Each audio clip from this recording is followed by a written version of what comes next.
We say, yeah, okay. No, it's really, yes, sir. Because I particularly if you like D+ this year, it's been a lot, and I keep going back to this because I think it's so telling for this organization story this year. At the beginning of the year, more people predicted D+ to win LCK Spring than T1. Oh, is it T1? I thought it was Gen G got 1 vote from Faker, and then Gen G went for the back-to-back, which you only knew if you watched challenges. You knew Pace was. Was it Jonas Strong? All I know is I see graphics and Jonas Strong's always votes for Gen G. He is the GOAT. He's also the guy that is personally responsible for every single missed cannon zoom that you see in the LCK, and I think also they're still observing here at Worlds as well. Well, I hope Jonas Strong voted for a GAM comeback in this game. Would be great to have this best of 3 that all would the be way. Lovely. Yep.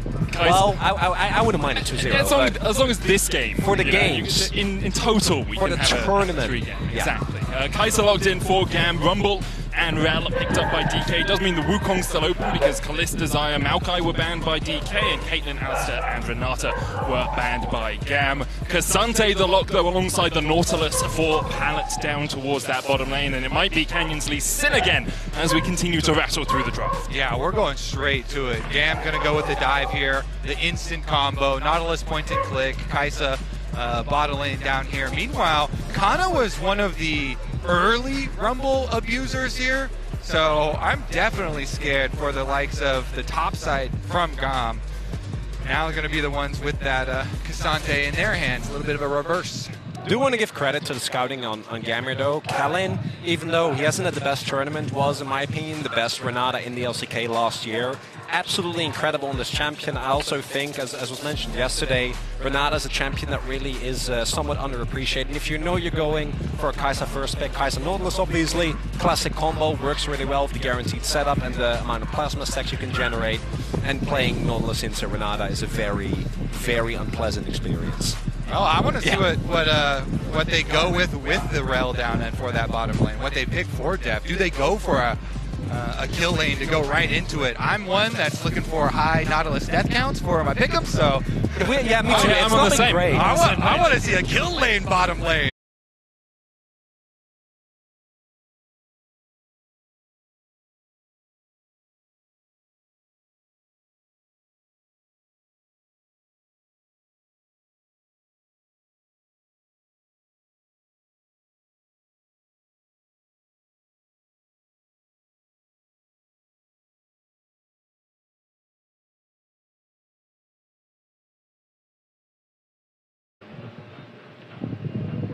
And this should not come as a surprise, given how iconic, the most iconic champion for Levi. And you're playing Sivir into it. You're not going to have a good time here. Deft not going to have the agency that they had in the last game.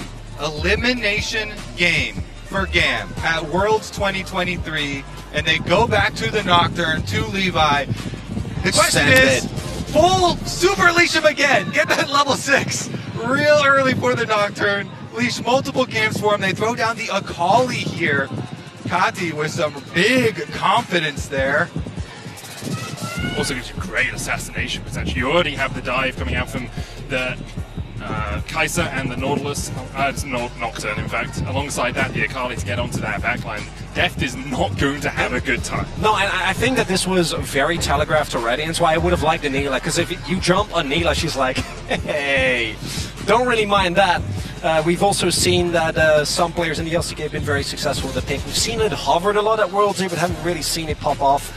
This, though, is an incredibly strong mid-jungle 2v2, and Kane and Showmaker just looking to blow open the game here with the skirmishing power that they have. Yeah, part of the reason I'm surprised at throwing down the blind Akali here, even though it is good against Sivir and trying to get towards the backline with the Nocturne, I am super scared for that 2v2. Oh, yeah. Lee Sin is very good at ganking Akali, can show up in the Shroud, as is Ahri, so I definitely expect D+ to have some fireworks with the legendary duo, Canyon and Showmaker, early on, and trying to abuse this Akali pre-level 6 before you get a lot more of those options. Before Nocturne is level 6, before Akali is level 6, That should be big advantage over to DK. I do think the GAM comp is a lot more cohesive because they can both play really good team fight, very straightforward dive composition, but you can also, if your Akali somehow gets ahead, you can play a really nice 1-3-1 or 1-4 when the Nocturne and the Kai'Sa both can shadow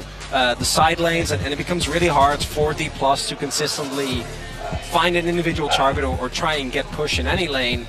And I think the D+ comp, it feels a little bit more disjointed. I do think there's a lot of power picks, right? We've seen Canyon's Lee, self-explanatory, the Lee and Ari's combination specifically, plus the Rumble, but how does it fit together? Here's the question. Another question that immediately springs to mind is, can GAM fight back? 1-0 down in this series. They need a win here to stave off elimination, to keep it at bay for at least one more Nexus falling. DK, though, looking to scupper that ship just a little bit, make their way through to the round of 2 and 2. It's actually like the in-game kick W. It's so good. Braum, definitely the tilter. All right, let's see. Levi on his Nocturne, of course, always looking for the power farm, always looking for the early level 6. And Canyon currently looking like he's going to start on top side. Well, I want to highlight something here in the rune choices for Showmaker. Showmaker has done this on LeBlanc as well, where he's gone for call. He also went Alacrity, so he's playing Ari into a melee matchup, right, where already the Akali is always going to struggle a little bit early on, to really try and amp up the early game pressure. The first time he did this was with LeBlanc into Galio, and he went longsword, and this was also years before the whole Shiv LeBlanc debacle. And we'll see how Kati's able to deal with it early on, because that arrest is going to hurt even more than normal. As thank you, Showmaker, for showing off exactly. Yeah. There's the Foxfire coming out as well, and Kati already down to 300 HP. Yeah, I swear. Blinding versus Showmaker. He loves these type of things. Like in so many interviews, he talks about this as well. Slater and Palette, Ghost. Now Palette ignited already, the aftershock falling off. Palette has to flash, Kellen flashing forward, looking for the chase. Slater has to flash. In the end, 3 summoners for 2 summoners actually coming up on the side of GAM if you look only hit the summoner spells. Oh man, it is dream scenario right now for Canyon though. That is going to be multiple pushing lanes for him to work with. Burned flashes on bottom side as well. Definitely want to see what he can get done. Meanwhile, Levi will actually be the one pathing towards that bottom lane, towards those blown summoner spells. And even though Kellen burned his offensively, they can still punish it, try and look for a kill on the rel. Palette could set it up, look for one of these Hex Flash hook angles for themselves. I mean, if you're Kellen, you always take your flash for the enemy AD carry's flash. That's always a trade you're willing to go for because you have that Hex Flash to back it up. For the Nocturne, though, it would be a dream scenario to do a full clear into a gank successful kill onto bottom side, if they could make it happen. So it would get you up above that 1,100 gold threshold that you want for your first back as a jungler. Yeah. And also, it would take some errors from Kellen, from DK, because they did have the Raptor ward, so... Let me really quickly check for you. Does Kellen make any errors, Chronicler? Which Kellen are we talking about? This one. World's Kellen? Yeah. Okay, cool. Yeah, so it's possible. It's possible, Kobe. Well, they clearly have it on their mind because they're looking for the Tri-Brush ward right now. As a duo, they go place it. So they've definitely got it warded out. And strength in numbers. Like clockwork, there you go. Nocturne goes over the ward. Kati, E-Flash. Oh! Orbit detection on its way back would have killed him off. Down to half HP, but kind of to be expected in this matchup. Also, I do want to remain consistent. Now it's time to going Ignite. Yeah. Just want to, you know, we did the same to Kiaya in the last one. Kana, not going to earn you any Hoonie points. Which I think is a top laner. That's you roasting? Well, I'm not very good at roasting. Yeah. Usually it's Rumble doing the roasting, right?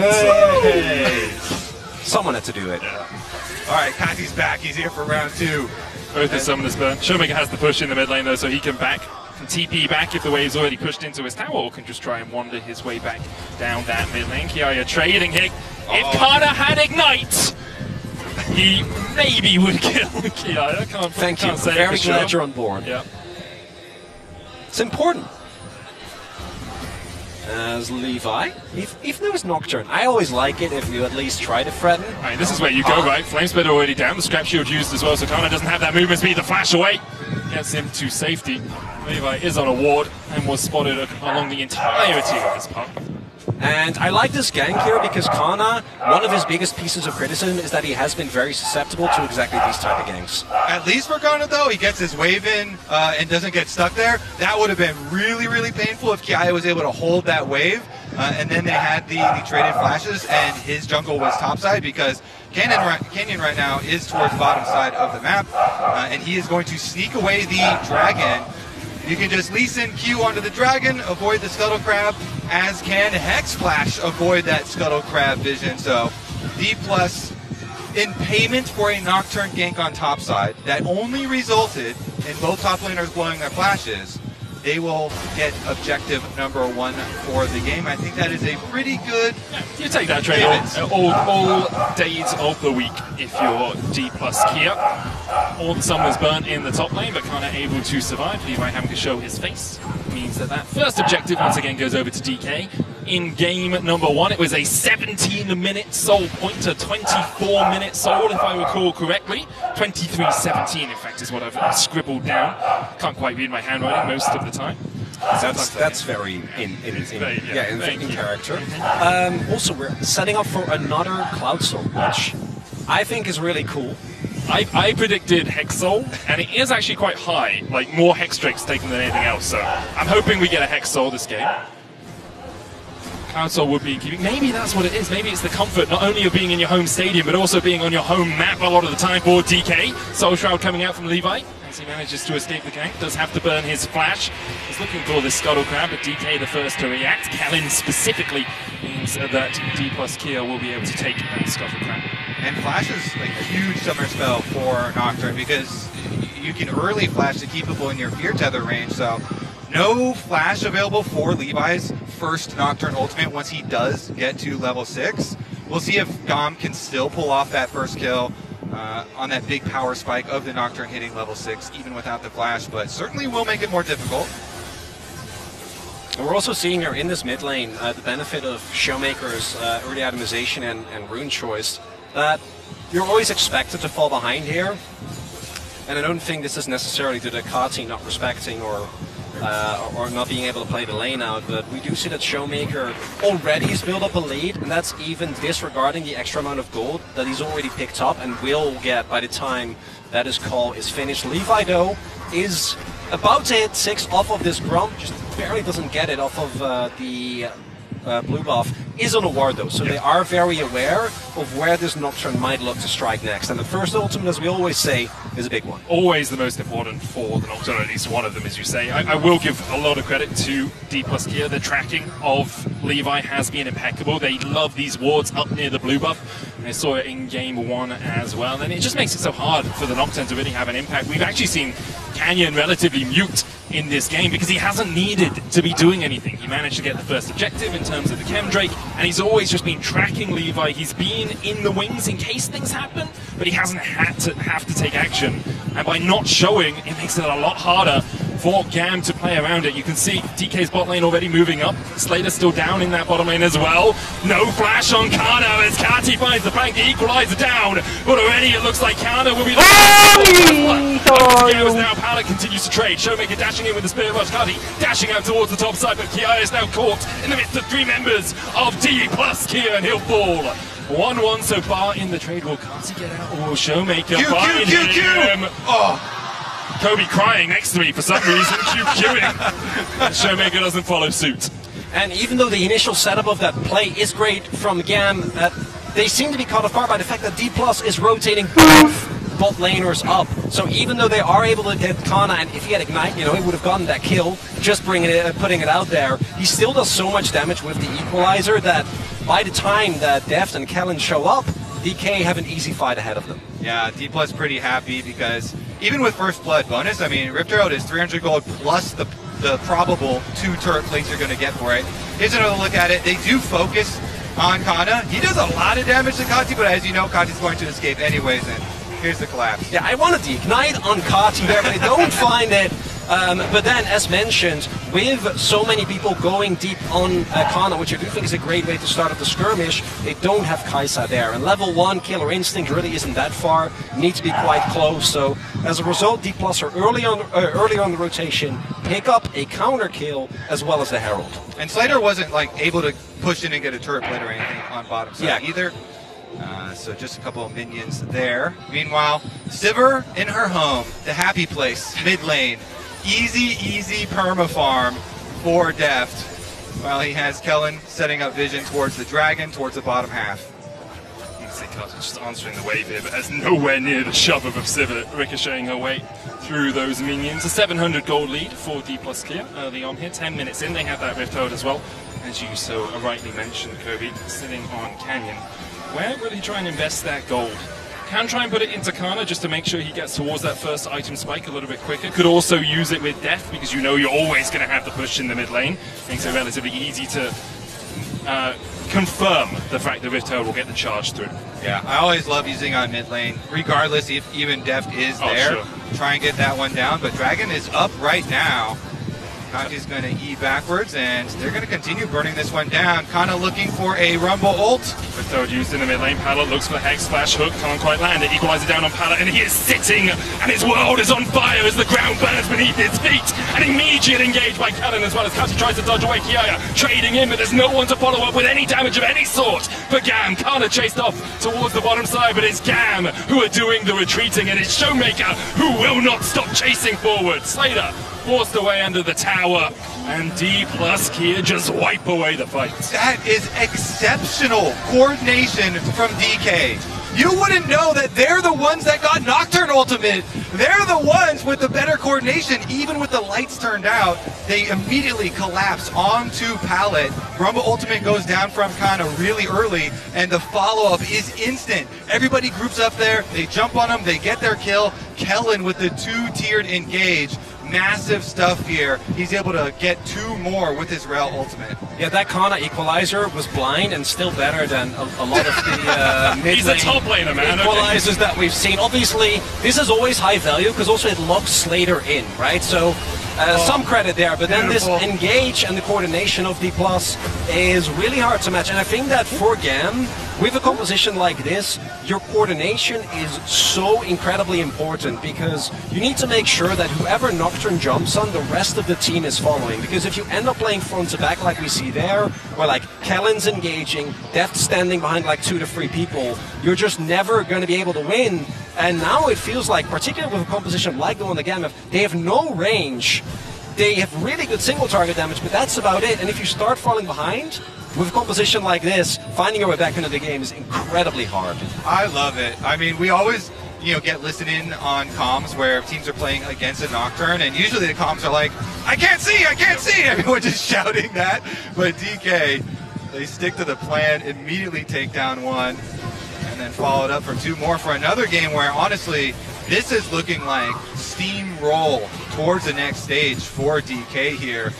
Yeah, because we're in exactly the same position as we were in Game 1, where DK have control of the game, they have control of all the lanes, they have control of the objectives, and they haven't taken the tower yet. There is so much going on the map for them as Canyon looks for the kickback. Levi, Sonic Wave still hits. Levi will escape underneath this turret, but has to burn the flash. Oh! He's dead! Showmaker takes him with the Leandri's burn, I must assume? Let's get another look at that one as he takes on down. Canyon's still fishing around too. They're definitely having fun right now. Yeah, that's where you don't want Showmaker and Canyon to have fun. Yeah.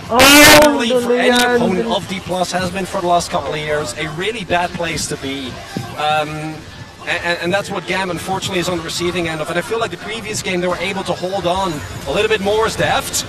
Flash knockup from Pallet, but I don't think you win these. Kellen was waiting in the wings, the double stun with the shadowing strike, and Slater trying to get away will burn his flash. Pallet engaged, but he runs the wrong way around the rift to get taken out by Death. And now, yeah, from this point on, like, what do you do as GAM? You're getting perma invaded, right? This mid jungle 2v2 completely out of control, but in these fights, at the same time, Death has been able, and lane economy snapshot from Muscart coming in hot, like that lead in mid lane. That's what you want with a Lee and Ari setup. And it's so hard to play into once you reach this state as the opponent. Like, what do you do? Because you're constantly going to get pushed in. The amount of mobility and playmaking that these champions have is so high that, particularly if you have no range on your team, like, how are you going to ever walk up to a wave? Yeah, and I actually love Showmaker's build for Ahri, going with the cooldown reduction into that Leandris, because there are 3 health stackers on the opponent team. Really going to get some decent value out of it, and we saw it there with the tick for the kill. Now, objective bounties are up. By the way, the earliest objective bounties will show up is the 14-minute mark, and we're only 15 minutes now, so D+ pushing up that schedule here. Yeah, with a 5,000 gold at 15 minutes, you're in a pretty prime position to start closing out the game, especially since they've only taken 1 tower as of yet. Lots more gold still standing on the map for D+ Kia as they start up this Rift Herald. A reaction possibly from GAM, but every time they've tried to react in the past, D+ Kia have been able to we're going for fight back, and there's the TP. I like the gusto from GAM. Can they die as warriors? Will they fight it to the last? The hook comes in onto Kalin. The knockback as well. The equalizer already used, and the paranoia comes out the dive. Shut down on death. And now GAM start to open up. Kalin trying to walk into the pit, maybe just escaping on a fraction of his own. Showmaker has had enough. He will smash the smiles off their faces as he cleans up the fight. Saves Kalin by killing off the Nautilus.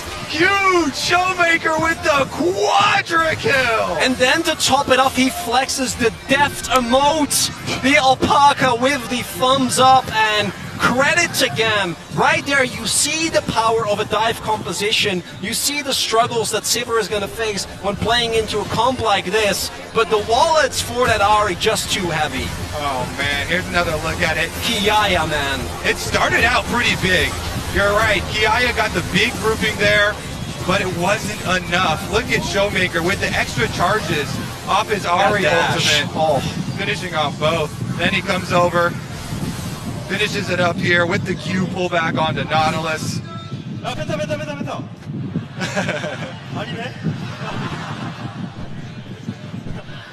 We lost track. Yeah. Thought that there were enough people to get a pen. Just add 1 more extra champion onto the Rift. As we saw what GAM can do in this sort of match, but just too far behind right now. Look at the damage from Kiaya as well. Showmaker's experienced the Cassante a few times in the past. I'm sure he was already having flashbacks. So it's also been a really good tournament for Kiaya, right? Yep. And even with that play, with the lead that D+ have, for GAM it's not looking good, but it's also an opportunity. I think that their run still has been incredible this Worlds, and Kiaya to me, even more so than when we saw him for the first time, I think, or at least as far as I remember at MSI, just so impressive with how he's been able to consistently find these really big moments in GAM's matches. Yeah, their owner was talking about it, the 21 days here so far. They've been through such a journey, getting a lot of experience, as well as taking down Team Liquid and getting that victory over North America. I will say we have seen Kiaya a couple of times before, just to make sure we are technically correct. Worlds 2019, Thank you he played very in much. the group stage, and Worlds 2022. But I wasn't there yet, so that doesn't. That's first time real. you've seen him was entirely so that's correct. on me. Yeah. Kiaya definitely deserves the credit, but yeah, that's a normal Kenyan experience. He doesn't really talk. I will say, I think GAM just generally deserve the credit. Last remaining team from the Plains team, last remaining team from an emerging region as well, with the VCS, who continue to shine. It took a lot of work for them to get this far, and a lot of people, I think, looked at perhaps whether PSG should have been the team coming out from Plains. I think with GAM's performance against TL, and even here against DK, they've proven that they have deserved their spot in the world's main stage. Meanwhile, the legend of DK, I'm telling you, people aren't really focused on it right now because they're like, maybe the strength of opponents not so strong right now, but they're building their momentum in the lower brackets. And we've seen many a lower bracket run. Deft last year made the full run, so we'll see. Keep an eye out. I'm not going to stop down them. I did do that last year, and that worked out great for DRX. So there's definitely need to wait 7 more years to make a world semi-final. You know, that's kind of the increment at which he's allowed to make it. Well, I mean, he even with Hanwha Live Esports 2021, which was a cursed roster for many reasons, did make quarters. Yeah. Did involve some shenanigans in that group, as See if Kati is able to get out here. It dashes away. Finally. Easy enough.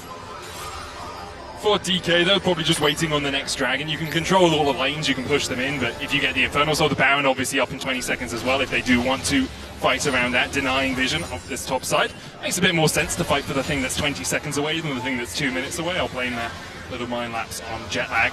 Because for me, actually, that Infernal was 8 hours away from spawning. So True. That checks out. Yeah. We can account for the time difference. Honestly, though, all right, let's see. Kiaya and GAM still looking for something at this tower. Is DK will be able to rotate over. They've got plenty of vision. Look at that jungle lit up leading towards Baron. So I think they're going to go pretty quickly right on over to it as it spawns. Get in there and get out of the series, honestly. GAM, let's see what they can do. This is going to be it. Can they throw everything at it?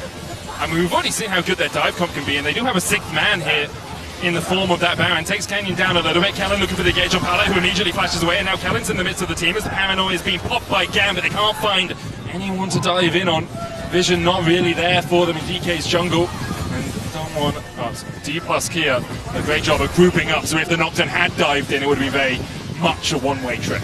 Does mean that Callan will not have his ultimate available there. Same for the Paranoia. We'll see if D Plus just started up again. Wouldn't be surprised. I do think that Paranoia specifically is like one of the main ways that GAM can kind of counteract the immense cool deficit that they're in because of the chaos it creates. But D Plus looks like they don't want to take the risk. You can also do the same thing, but just play for Soul, as you mentioned, which is a lot lower risk. Yeah, I mean, Canada's got teleport, and bottom side turret is really low. I was thinking maybe they would do some sort of trailing play to bottom side to get that turret before the Dragon Soul comes up, but they can easily wait for a super high value objective, low risk objective to arrive onto the Rift 40 seconds from now. Dragon Soul to arrive, and D Plus make a beeline straight for it. You get your early recalls, checklists for wards. Everybody's got control wards here except for Kellen, and that should be plenty of them. Get that mid-wave push and then rotate on over to it. That's exactly what they'll do. 7,000 gold in arrears. GAM now looking at what might be the final fight of their Worlds run here in 2023. The VCS had a little bit of an international break over 2020, 2021, came back for Worlds 2022, and I think some people wondered whether or not that time away from international competition would cost them. I think we see here from GAM that maybe it cost them a little bit, but they continue to impress when it comes to the international stage. Ooh, the poke actually being relevant here because of the build that was mentioned earlier with that Leandries. And we'll see. This is kind of all or nothing. You can't give over that soul. Cannon going in. Kiaya trying to dive onto Cannon. Pulls it back with the all out, and Pala's there as well. Cannon will fall, but already we see Pala going down as well as Kati has to jump away. Kiaya flashing out of here as well. Levi already dead. Kiaya on his last legs, and those legs might be ripped from under him as the charm misses, the orbit deception misses, but the boomerang played enough to find the kill. Zimmer chase down means they find the extra kill, and they're going to rotate right to that Baron. Could be an objective bounty shutdown if Slater and Kati were able to sneak this dragon. I think with the vision and double teleport available, there's no way that they should actually be able to get it. We'll see if Showmaker and Kana are willing to teleport over, but it looks like GAM also don't want to take the risk. Because if they go down there, then that's the end of the game. And they have to walk up here to contest the wave because you cannot give up this objective. But it isn't enough. Kalane ends up going down, but like it's 3 people investing all their resources. Again, the equalizer splits the fight. And DK, their backline completely safe. So Deft and Showmaker just unthreatened, unbothered, able to dictate the pace of the fight. Yeah, Showmaker had another really good charm there, grabbing an extra one up it. Deathless Ahri performance from him. Don't think he's going to die either, as he's got the stopwatch plus the ability. Oh, now you've done it. As soon as yeah, that was the tipping point. Let's see about the Dragon Soul though. GAM, honestly, I mean, how do you fight it? You don't have vision control. You don't. Your own jungle is littered with wards. Over here to clear it out with the Infernal Soul over to D plus Kia. You see GAM trying to find something in the mid lane. Maybe Showmaker oversteps, but he's got Flash, he's got Spirit Rush, and has all the tools he needs alongside that stopwatch, as you said, Kobe, to escape any possible shenanigans. And now this bot lane turret getting sieged up. There's full vision around the bottom half of the map, so DK feel very safe here.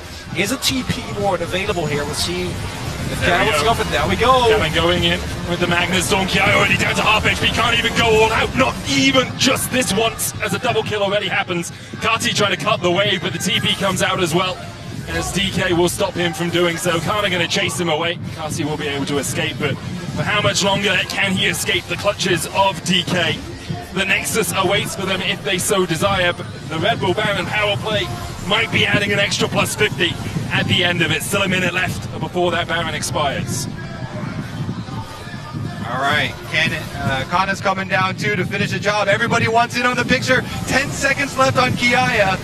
The Baron buff over 50 seconds here, and you have double cannons, you have the range, but those cannons actually don't let you walk up close enough to the tower to auto it yourself. DK, here come the bros! Canyon dives in! Kati kick back and shuts out of the fight. DK already found 2, they're looking for more, they're looking for 3, they're looking for 4, as Kiaya falls for the double for death. The fountain, the only hope Sailor has, but that hope is shut out by a boomerang blade from Death, the Infernal Soul doing its work as DK secure their spot in the next round. And D Plus continue their insane level of dominance against teams that they are on paper ranked higher than. It's a streak that's lasted the entire year, and as good as the GAM run was, and I think as happy as the VCS was with the performance of both GAM as well as Team Wheels in the play-ins, D Plus, unfortunately, as Showmaker said in the the opening video of the day,